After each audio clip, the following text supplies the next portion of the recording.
En Afrique de l'Ouest, ils font partie de ces peuples au passé glorieux. La communauté soninké a fondé l'un des premiers empires de la région, celui de Ouagadougou. Aujourd'hui, ses descendants entendent protéger cette histoire. Djadji Soumaré, président de l'Association pour la promotion de la langue et de la culture soninké, est l'invité de votre rubrique Diaspora. Bonjour. Bonjour Madame Lopi. Alors, vous êtes arrivé assez jeune en France. Vous avez passé une grande partie de votre vie hors de votre pays d'origine. Est-ce que vous pouvez en quelques mots nous dire votre parcours? Oui, effectivement, je suis arrivé en France le 24 décembre 1962. Ça fait plus de 56 ans. Et j'avais 18 ans. Donc ouvrier tout court, ouvrier agricole. Et arrivé en France, j'ai commencé d'abord par être ouvrier fondeur à la Courneuve. Et ensuite, j'ai été aidé à suivre les cours du soir jusqu'à passer mon premier certificat d'études. Et j'ai continué, j'ai fait 18 ans de cours du soir et qui m'a permis d'arriver au diplôme supérieur de comptabilité. Autrement dit, j'ai fini expert comptable. Un joli parcours. Vous êtes du coup à la tête de l'association depuis depuis plus de 30 ans, même d'ailleurs depuis 38 ans. Qu'est-ce qui vous a poussé finalement à vous investir dans cette structure? Le soninké, c'est ma langue maternelle et quand je suis en France, c'est la seule langue que je parle. Effectivement, un groupe de Français et soninké réfléchissaient ensemble pour penser à l'avenir. Pour dire la diaspora, désormais, il y a des épouses qui arrivent, nous avons des enfants. Qu'est-ce qu'ils deviendront demain si nous ne faisons rien? Et c'est ça qui a conduit à créer d'abord le centre d'enseignement du soninké, CRES. Et ensuite, on a considéré que ça, c'est une structure d'intellectuels, mais qu'il fallait créer une association pour la promotion de la langue et de la culture qui intègre tout le monde. Et c'est ça qui a été fait, que nous avons créé l'APS en 1979, dont je suis le président depuis 81.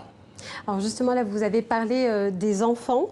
On sait, hein, l'UNESCO dit que chaque année, une dizaine de langues disparaissent. Est-ce que finalement, préserver le soninké aujourd'hui, ça passe par les enfants?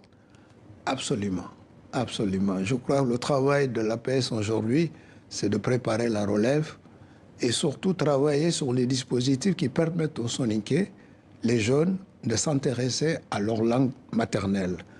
Et ça a commencé par s'engager avec l'UNESCO, avec les autorités françaises, pour que le soninké soit une troisième langue au baccalauréat qui permet justement aux jeunes soninké de s'intéresser à leur langue maternelle. Cela a reconnu un certain nombre de langues africaines en France, notamment le Wolof, où le soninké est plus majoritaire, au Bambara, au Peul, alors que le soninké dépasse toutes ces populations. Pour quelle raison cet acte n'a pas été posé par un État africain, alors que les soninké sont dans 6 États d'Afrique?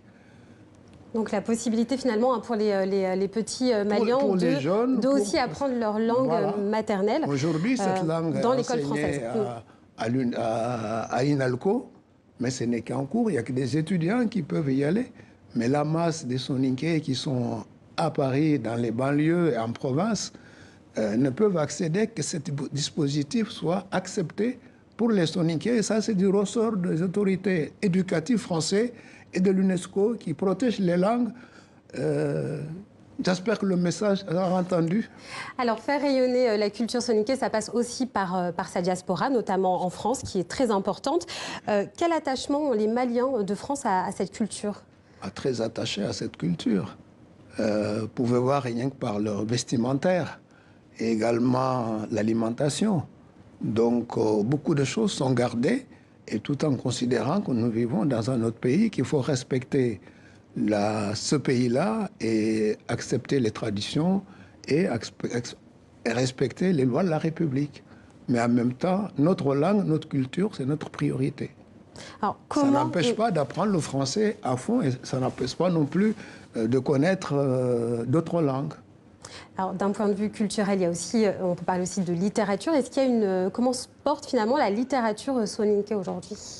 Il y a beaucoup de livres qui sont sortis depuis une dizaine d'années. Je vais citer un qui est sorti l'année dernière, celui de professeur Tcheruna Tandja, qui a fait français, soninké. Et qui parle de quoi, du coup, cet ouvrage? Alors cet ouvrage, c'est une poésie qui parle de la vie. Et il y a un deuxième ouvrage qui est sorti aussi sur un site internet, soninkara.com, et qui parle de la vie, de la naissance à la mort. C'est 52 semaines et 52 mots, et qui a été présenté à Bamako au mois de mars dernier. Entendu, on invite tout le monde à aller lire ces deux ouvrages. Comment donc faire prospérer la culture soninké? Est-ce que ça passe aussi par un volet, par le développement économique? Ça passe par le développement économique, dans la mesure que la majorité des pays soninké sont des zones agricoles. Et bien que beaucoup aujourd'hui sont installés dans les grandes villes, comme à Paris, comme Dakar, comme Nouakchott, comme Banjul, mais les aspects économiques sont très importants. Les soninké ont des moyens. Il s'agit tout simplement de les organiser justement pour arriver à cet aspect.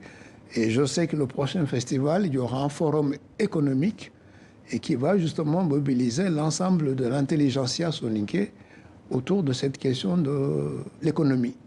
Alors, quels sont les gros projets, les grands projets de votre association dans l'année qui va s'écouler et celle d'après? Alors, le gros projet que nous avons, c'est de réaliser un centre culturel Ouagadou qui va permettre justement un lieu intergénérationnel entre les soninké et d'autres populations. Et ça, c'est un objectif que nous sommes fixés depuis 2014. Et on arrive à une phase de réalisation et on a besoin des appuis et d'aide des pouvoirs publics. Ce lieu, finalement, il prendrait forme où? En France, au Mali? En France. En France. On souhaite que ce soit la ville de Saint-Denis où la PSI est depuis 40 ans et où les rapports avec les autorités municipales sont parfaits. Et on souhaite que ce soit dans la ville de Saint-Denis où il y a des espaces et que cela est possible. Maintenant, si ce n'est pas possible, il y a d'autres territoires qui nous proposent, tels que Bobigny, tels que Rony. Mais le bureau souhaite que ça reste dans la ville de Saint-Denis.